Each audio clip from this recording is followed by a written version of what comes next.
ہم نے رب کے حکموں کو توڑا، ہم نے پرواہ ہی نہیں کی۔ ہم سمجھے دنیا میں آئے ہیں تو ہماری دنیا ہے، آوارہ ہوں، خواہشات نفس کے مطابق زندگی گزاریں، آنکھیں بے حیائی میں لگی رہیں، سوچیں آوارگی میں لگی رہیں، کان نغمے سنتے رہے، زبان جھوٹ بکتی رہی، ظلم و جبر کا بازار گرم رکھا، عصمتیں عزتیں پامال کرتا رہا، لوگوں کا مال لوٹتا رہا، حق غصب کرتا رہا، کلیجے اور دل چیرتا رہا، لوگوں کو زخمی کرتا رہا، لوگوں کے جذبات سے کھیلتا رہا، پرواہ نہیں کی کہ یہ دنیا ہے، امتحان گاہ ہے، چند دنوں کے لیے آئے ہیں، اللہ کے حضور پیش ہونا ہے، عملوں کا حساب ہونا ہے۔ اب جب وہ دیکھیں گے کہ ہمارے ساتھ کیا ہونے والا ہے تو ان کے چہرے پہلے بگڑ جائیں گے۔ کیوں؟ وہ گمان کریں گے کہ ان کی ریڑھ کی ہڈی توڑ دی جائے گی، ایسے عذاب آئیں گے جس طرح کسی کی ریڑھ کی ہڈی ٹوٹ جائے تو اس کا چہرہ شگفتہ گلاب تو نہیں ہوتا، اس کا چہرہ جو ہے وہ تو کس قدر مرجھایا ہوا ہوتا ہے۔ تو اللہ ارشاد فرماتا ہے اس طرح ان کے چہرے ہوں گے۔ ابھی عذاب آیا نہیں ہے لیکن چہرے پہلے اترے ہوئے ہوں گے، اور جب عذاب کی بھٹی میں ڈالے جائیں گے، اللہ اکبر، اور وہ سخت عذاب، حضور نے جبریل امین سے پوچھا مجھے جہنم کے عذابوں کا ذکر سناؤ۔ عرض کی حضور سب سے ہلکے عذاب کی کہانی سناتا ہوں، اور وہ یہ کہ جہنمی کے پاؤں میں آگ کا جوتا رکھا جائے گا، باقی پورا بدن اس کا سلامت ہوگا۔ یہ سب سے ہلکے عذاب کی کیفیت ہے۔ اب پاؤں میں آگ کا جوتا ہوگا، حدت، گرمی، شدت اتنی ہوگی کہ دماغ پگھل کے ناک اور کانوں کے راستے سے باہر آ جائے گا۔ پاؤں میں رکھے ہوئے جوتے کی گرمی دماغ کو ایسے چڑھے گی کہ وہ پگھل جائے گا اور ناک اور کانوں کے راستے سے باہر آ جائے گا۔ تو اللہ کے عذاب کے خوف سے چہرے بگڑ جائیں گے، حالت سلامت نہیں رہے گی۔ یہ بات ذہن میں رکھیں کہ اللہ جس کو جہنم میں ڈالے گا اس کو اس صورت میں نہیں ڈالے گا، یہ محمدی صورت ہے، یہ شکل اس کی چھین لی جائے گی اور اس کی شکل بڑی کر دی جائے گی۔ اس کا ایک ایک دانت احد پہاڑ جتنا ہوگا۔ احد پہاڑ کا پھیلاؤ 15 کلومیٹر پہ ہے، 15 کلومیٹر کا ایک دانت اور 32 دانت کتنے ہوں گے تو منہ کتنا بڑا ہوگا۔ اس کو اتنا بڑا اس لیے کیا جائے گا تاکہ وہ عذاب کی تکلیف زیادہ سہے۔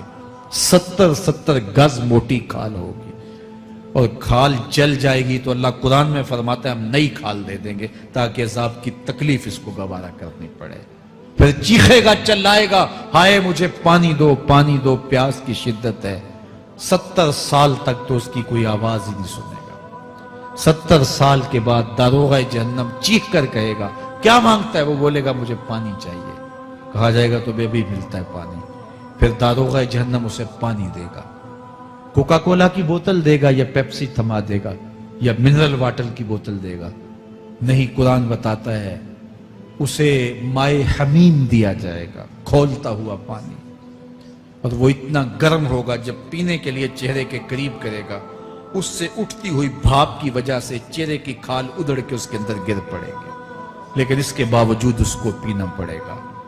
اللہ فرماتا ہے یہ دنیا ہی سب کچھ نہیں ہے، سمجھ لیا یہی سب کچھ ہے، آخرت کو بھول گئے، صبح اٹھے کام پہ چلے گئے، شام آئے آوارگی میں چلے گئے، صدائیں آتی رہی حی علی الصلاۃ حی علی الفلاح، کوئی پرواہ نہیں کی، نہ پیشانیوں نے سجدے کیے، نہ سوچوں میں پاکیزگی آئی، زندگی یوں گزار کے چلے گئے۔ ایسے نہیں، کہا ایک وہ ہوں گے جن کے چہرے شگفتہ گلاب ہوں گے، ایک وہ ہوں گے جن کے چہرے بگڑے ہوئے ہوں گے۔ اللہ اکبر، کلا اذا بلغت التراقی، یہ تو قیامت کا منظر ہے نا، قیامت سے قبل بھی ایک منظر ہے، اللہ اس منظر کو بھی بیان کر رہا ہے۔ کلا اذا بلغت التراقی، ہاں ہاں جب جان گلے کو پہنچ جائے گی۔ اے انسان تیرے اوپر وہ گھڑی بھی آنے والی ہے، وہ وقت بھی آنے والا ہے جب سانس اس ہنسلی میں اٹک جائے گا، جب سینے سے بھی سانس اوپر چلی گئی، اب ڈاکٹر بھی لا علاج قرار دے رہے ہیں کہ اب علاج نہیں رہا ہے، جان بس اب نکلنا چاہ رہی ہے، اور کہا جائے گا کوئی جھاڑ پھونک والا بلاؤ۔ اب ڈاکٹروں نے تو جواب دے دیا، اب سانس اٹک گئی گلے میں، چند لمحوں کی مہمان ہے۔ اب ڈاکٹروں نے کہا اب ہماری جانب سے لا علاج ہو گیا، اب لے جاؤ اس کو گھر، یا وینٹیلیٹر پہ ڈال دیتے ہیں اس کو، بس اب ہماری جانب سے کوئی اس کا علاج نہیں ہے۔ اب گھر والے روتے ہیں، کہتے ہیں کوئی جھاڑ پھونک والا لاؤ، کوئی دم والا لاؤ، شاید وہ کوئی دم کرے تو اس کی جان میں جان آ جائے۔ ڈاکٹروں نے تو لا علاج قرار دے دیا۔ وَظَنَّ عَنَّهُ الْفِرَاقِ، اللہ فرماتا ہے یہ تو جھاڑ پھونک والے کو ڈھونڈ رہے ہیں، لیکن جس کی سانس یہاں اٹکی ہے وہ سمجھ گیا ہے اب موت آ گئی ہے، اس کو یقین ہو گیا ہے کہ اب موت کے لمحے آ گئے ہیں، اب میں بچ نہیں پاؤں گا، اب آنکھیں تاڑے لگی ہوئی ہیں۔ وَالْتَفَّتِ السَّاقُ بِالسَّاقِ، پنڈلی پہ پنڈلی چڑھ رہی ہے۔ جب موت آ جاتی ہے تو پھر پنڈلی سے پنڈلی لپٹ جاتی ہے، اس کو پھر جدا کرتے ہیں اور جدا کر کے دونوں انگوٹھے باندھ دیتے ہیں تاکہ پنڈلی کے اوپر پنڈلی نہ چڑھے۔ اللہ وہ منظر بیان کرتا ہے، صاحب یہ وقت آنے والا ہے جب دونوں انگوٹھے باندھ دیے جائیں گے، جب ناک میں روئی ٹھونس دی جائے گی، جب چٹے لباس میں کفن دیا جائے گا، جب غسال کے سامنے بے بس پڑے ہوں گے، وہ چاہے یہ بازو اٹھائے چاہے یہ بازو اٹھائے، گرم پانی ڈالے یا سرد پانی ڈالے، جب بس پڑے ہوئے ہوں گے جو ہے وہ غسل دینے والوں کے، اور ناک میں روئی ہوگی اور دونوں انگوٹھے آپس میں بندے ہوں گے، یہ محل، یہ ماڑی، یہ کوٹھیاں، یہ بنگلے جس کو سویر شام لگ کے حلال حرام کی تمیز کیے بغیر بنایا تھا، غوث اعظم رضی اللہ تعالیٰ عنہ بولے مکان بنا رہا ہے، بسیں گے اور حساب تو جا کے دے گا، اور یہ تو ایک رات بھی تجھے اس گھر کے اندر نہیں رکھیں گے کہ چلو ایک رات مہمان رکھ لیں، کہتے ہیں نہیں نہیں مہمانوں نے بھی جانا ہے تو جلدی کرو اس کو سپرد کراؤ، وہ تو تیرا لباس بھی پھاڑ کے اتاریں گے، خود غسل دینے کے لیے تیار بھی نہیں ہے، تجھ سے خوف آنے لگا ہے، جاندی واری ڈرونا بنے ہوتے ہاتھ نہ لاندے ڈر دے، جنہ لئی تو پاپ کمائے اج کتھے نہیں تیرے کر دے۔ آج تو وہ تیرے ساتھ تجھے غسل دینے کے لیے آمادہ نہیں ہے۔ وَالْتَفَّتِ السَّاقُ بِالسَّاقِ، جب پنڈلی پہ پنڈلی چڑھنے لگ جائے گی، إِلَىٰ رَبِّكَ يَوْمَئِذٍ الْمَسَاقُ، اس دن تیرے رب کی طرف ہی لوٹ کے جانا ہے۔ فَلَا صَدَّقَ وَلَا صَلَّىٰ، اس نے نہ تو سچ مانا اور نہ نماز پڑھی، وَلَٰكِنْ كَذَّبَ وَتَوَلَّىٰ، ہاں جھٹلایا اور منہ پھیر کے چل پڑا۔ ثُمَّ ذَهَبَ إِلَىٰ أَهْلِهِ يَتَمَطَّىٰ، پھر اپنے گھر کو اکڑتا ہوا چلا۔ اولا لک فاولا ثم اولا لک فاولا، تیری خرابی آ پہنچی، ہاں تیری خرابی آ پہنچی۔ ایحسب الانسان ان یترک سدی، انسان دنیا میں یہ گمان کرتا ہے اس کو سدا چھوڑ دیا جائے گا۔ سدا عربی میں ایسے اونٹ کو کہتے ہیں جس کی مہار کسی کے ہاتھ میں نہ ہو، شترے بے مہار، جہاں مرضی جس گھاٹ سے چاہے پانی پیے، جہاں سے مرضی چارہ لے، تو شترے بے مہار کو کہتے ہیں سدا۔ تو یہ انسان بھی گمان کرتا ہے کہ میں بھی سدا ہوں، مجھے کوئی کیوں پوچھے، میرے جذبات پہ کوئی کیوں قدغن لگائے، مجھے کیوں روکے کوئی۔ بالخصوص جوانی کے ایام کے اندر جوان کو بڑا ہوتا ہے کہ کوئی مجھے کیوں، وہ تو ماں باپ کے کہنے میں بھی نہیں آنا چاہتا، وہ کہتا ہے کیوں مجھے روکتے ہیں، میری جوانی ہے، میرے جذبات ہیں، مجھے آزادی سے جینے دو، کیوں میرے راستے میں رکاوٹ بنتے ہو، میں سدا ہوں۔ اللہ فرماتا ہے نہیں، ایک اونٹ تو سدا ہو سکتا ہے، جس کو میں نے اشرف المخلوقات بنایا ہے اس کو تو سدا نہیں چھوڑوں گا، اس کو تو پابند بناؤں گا حکام کا۔ اب وہ کہتا ہے کہ نہیں نہیں، یہ کیسے دوبارہ اٹھائے جائیں گے؟ اب دوبارہ وہی بات پھر آ گئی، الم یک نطفۃ من منی یمنی، اللہ فرماتا ہے ایک بوند تھی نا، پانی کا ایک قطرہ تھا جو رحم مادر میں رکھا گیا، ثم کان علقہ، پھر وہ پانی کا قطرہ لوتھڑا بنا، فخلق فسوی، پھر اللہ نے اسے پیدا فرمایا اور پھر ٹھیک ہموار کیا، فجعل منہ الزوجین الذکر والانثی، پھر اس سے وہ جوڑ بنائے، کوئی مرد بنایا کوئی عورت بنائی۔ کہا اب غور کر، اب تیری آنکھیں دیکھتی ہیں، بجلیاں چمکتی ہیں، تیری زبان کا طوطی بولتا ہے، لوگ اشش کرتے ہیں تیری گفتگو پہ، تیری گفتار پہ صدقے جاتے ہیں، تیرے لہجے کے جمال کو دیکھتے ہیں، تیرے سینے کا زور، تیرے پنجوں کی طاقت، تیری دماغ کی تیزیاں اور تیری سوچوں کے اجالے، تیری زوردار ٹانگیں، تیرے کڑیل بازو اور تیری چوڑی چھاتی اور تیرے گلاب کی پتیوں جیسے ہونٹ، اے انسان یہ سب کچھ کہاں تراشا گیا؟ ماں کے رحم میں، اس تاریکی میں جو 3 پردوں میں تھی، تیرا سر تیرے گھٹنوں میں تھا، اور تیرے رب نے وہاں تیرے اندر نسوانیت یا رجولیت کی صلاحیتیں پیدا کی، تیری آنکھوں میں چمک پیدا کی، تیرے کانوں میں نغمے بکھیرے، تیری زبان کے پٹھوں پہ قوت ذائقہ رکھی، تجھے بولنے کی صلاحیت دی، تیرے پنجوں میں زور رکھا۔ آج تو مفتی شہر ہے، آج تو علامۃ الدہر ہے، آج تو قاضی القضات ہے، آج تو منسٹر ہے، آج تو وزیر اعظم ہے، آج تو پہلوان ہے، آج تو شہزادہ ہے، آج تو بادشاہ ہے، آج تو زوراور ہے، آج تیری طاقت کے کیا کہنے؟ آج شیروں کو تو نچا لیتا ہے، ہاتھیوں کو تو بٹھا لیتا ہے، آج تو بڑا زوراور گھڑ سوار ہے، آج تیری طاقت کے کیا کہنے؟ تو کشتی کرتا ہے، زمانہ دیکھنے آتا ہے، آج تیری طاقت کے شوہرے ہیں، تیری عظمت کے تنتنے ہیں، لیکن انسان تو ایک ناپاک قطرہ تھا اور رحم مادر میں تھا۔ تیرے اندر یہ رنگ کس نے بھرے؟ تیرے کانوں میں نغمے کس نے رکھے؟ تجھے دماغ کی قوتیں کس نے دی؟ زبان کو بولنا کس نے سکھایا؟ آنکھوں میں توانائیاں کس نے رکھی؟ تیری زبان کا طوطی بولتا ہے، یہ سلیقے کس نے دیے؟ پھر اللہ فرمایا، کتنا زوردار بیان ہے، الیس ذالک بقادر علی ان یحیی الموتى، جو ماں کے پیٹ میں ایک نطفے کو ایک خوبصورت انسان بنا سکتا ہے، ہڈیوں کو جوڑ کے دوبارہ انسان نہیں بنا سکتا؟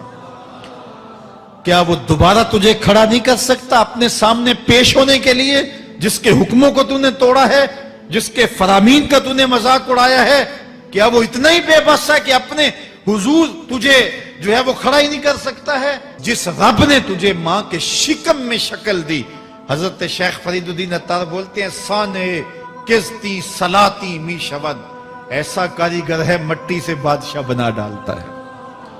اس نے مٹی سے دارا و سکندر بنائے، اس نے مٹی سے جو ہے وہ رستم و سہراب بنائے، اس نے مٹی سے کیا کیا بنا دیا، جو مٹی سے بادشاہ بنا سکتا ہے، جو نطفہ رحم مادر سے جو ہے وہ شکل اور صورت اور رنگ اور جمال بنا دیتا ہے۔ تیری صورت نکھرتی ہے، تیرے ہونٹ گلابی ہیں، اور تیری نرگسی آنکھیں ہیں، تیرے ریشمی بال ہیں، اور تیری خوبصورت رنگت ہے، تو چال چلتا ہے تو لگتا ہے قیامت چل رہی ہے، تیرا قد رانا جو ہے وہ صنوبر کو شرماتا ہے، تیری گفتار کے تنتنے ہیں۔ جس نے اتنی خوبصورت شکل ماں کے رحم میں بنائی، کیا وہ ہڈیوں کو جوڑ کے دوبارہ انسان نہیں بنا سکتا؟ وہ دوبارہ انسان بنائے گا اور پھر تجھے اپنے حضور کھڑا کرے گا۔ اور ایک حدیث میں آتا ہے، اللہ بندے کو اپنے حضور کھڑا کرنے کے بعد اپنے سامنے سے ہٹنے نہیں دے گا جب تک 5 سوال نہیں پوچھ لے گا۔ ان عمرہ ہی فیما افنا ہو، اس کی عمر کے بارے میں پوچھے گا، کہاں ضائع کی؟ میں نے تجھے زندگی دی، 60 سال 70 سال 40 سال 50 سال، اس زندگی کو کہاں گزار کے آیا ہے؟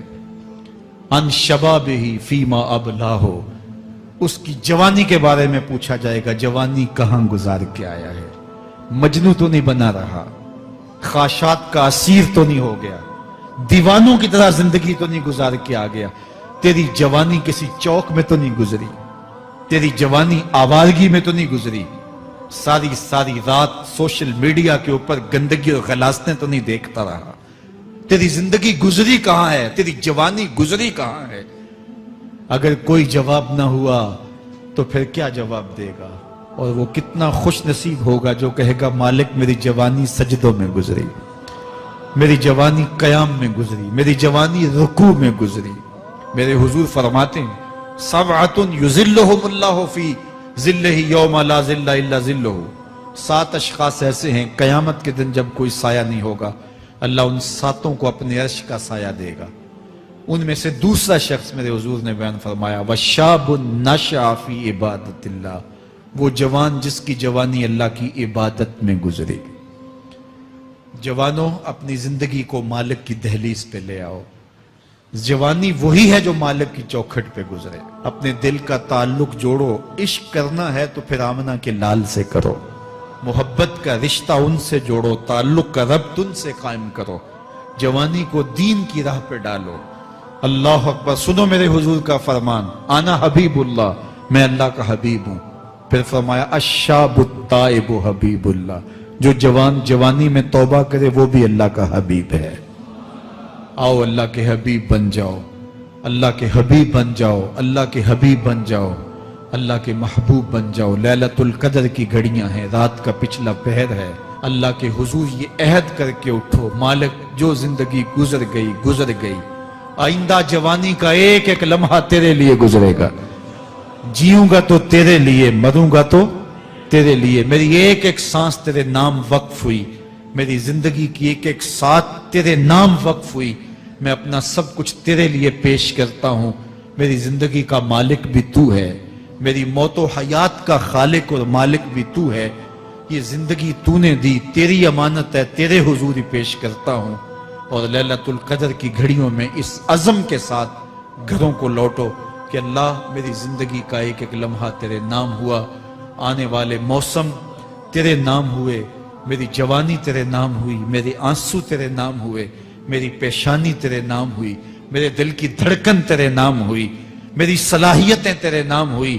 میری زبان بولے گی تو تیری تسبیح بولے گی، تیرے ذکر کے ترانے پڑے گی، میرے کان سنیں گے تو قرآن کے نغمے سنیں گے، میری آنکھیں دیکھیں گی تو مالک تیری قدرت کی نشانیاں دیکھیں گی، تیرے رسول کا روضہ دیکھیں گی، تیرا کعبہ دیکھیں گی۔